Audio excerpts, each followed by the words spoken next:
어떤 교회의 한 젊은 집사님 부부가 출산했을 때 일입니다. 그 교회 목사님 부부가 제일 먼저 그 병원에 달려가서 아기를 안았습니다. 왜냐하면 산모가 임신 중에 심한 우울증 증세로 인해서 고생을 많이 했게 해서 걱정했기 때문입니다.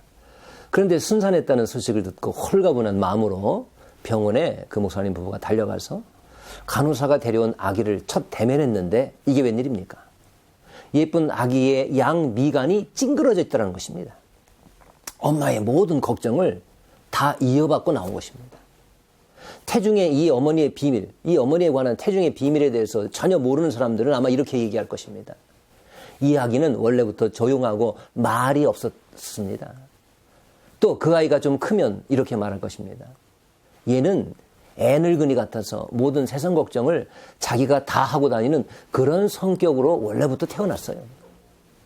모든 엄마들은 여러분 인정할 것입니다. 산모가 임신 중에 어떤 기분 나쁜 일이나 어려운 일을 당하면 아기가 뭉친다고 합니다. 아기가 뭉친다는 것입니다. 미동이 없습니다. 그런데 한참 후에 상황이 좋아지고 산모의 기분이 좋아져야 아기가 다시 놀기 시작한다는 것이죠. 여러분 생각해보면 이 얼마나 강한 영향력입니까? 어디 것뿐입니까? 우리가 태어나기 전부터 어머니 뱃속에 있을 때부터 어머니에게 깊은 아픔이나 슬픔이 있었다면 우리는 어떤 모습으로 태어나게 되었을까요? 또는 오고 싶지 않은 그런 집으로 남편에게 시집을 놓는 어머니에게 태어난 아이, 사랑하는 사람과 강제로 헤어져서 시집 온 어머니에게 태어난 아이, 여자라고 공부 못해서 한이 맺힌 어머니에게서 태어난, 그리고 자란 아이가 바로 나였다면 그 나는 어떤 모습이 되어 있었을까요? 또는 아버지의 경우를 예로 들어봅시다.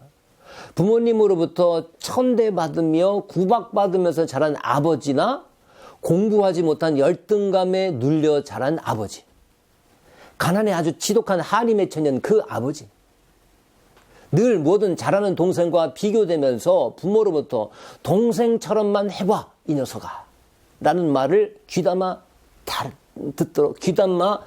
들으면서 자랐던 자존심이 낮아진 그런 아이, 그런 아이가 아버지가 되어서 그 아버지 밑에서 자란 아이가 바로 나였다면 여러분, 그 나는 어떤 모습이 되어 있을까요? 이런 환경들이 우리 주변에는 얼마나 많은지 모릅니다.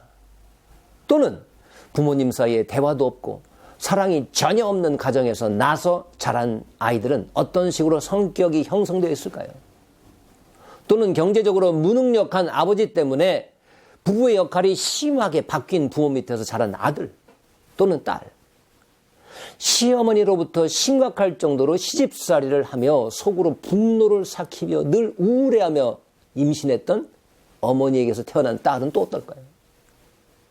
우리가 전혀 선택할 수 없는 이런 상황들이 여러분 늘 우리 주변에 있고, 또 그로 인해서 우리 자신도 모르게 충동적으로 어떤 성격이 형성되어 있다든지 늘 분노와 우울을 갖고 태어나 살아가는 경우가 수없이 많다는 것입니다. 그래서 우리 자아가 찌그러져 있고, 또 찌그러진 자아가 자신도 모르게 생각하고 행동하는 패턴을 결정한다면 또 우리는 다음 세대를 찌그러뜨리게 만들어 놓을지도 모를 일입니다. 많은 사람들이 겉으로는 멀쩡하죠. 다들 돈 많고 많이 벌고 좋은 차 타면서 좋은 지역에 잘 살고 있는 것처럼 보이죠. 하지만 그 안에 웅크린 또 다른 자아가 상처 입고 찌그러진 모습으로 있는 사람들이 우리 주변에는 너무나 널려 있는 것입니다. 왜 그렇습니까? 바로 우리가 사는 이 땅이 본래 그런 곳이기 때문입니다. 아담 이래로 들어온 죄로 물든 곳이기 때문입니다. 그래서 아무리 구원받으려 완벽해지려 선하려 들어도 도저히 그렇게 될 수 없는 부서지고 찌그러진 곳이 바로 이 땅이기 때문입니다. 여러분의 삶을 계획한다고 통제하고 있는 것 같죠? 천만의 말씀입니다. 어디서부터 손댈지 모르는 상태로 그러려니 하며 살아가고 있는 이들이 너무너무 많습니다. 그래서 우리는 주님이 필요한 것입니다, 여러분. 그래서 우리는 더더욱 하나님을 의지할 수밖에 없는 것입니다. 우리는 주님을 떠나서는 비참해질 수밖에 없는 그런 존재입니다.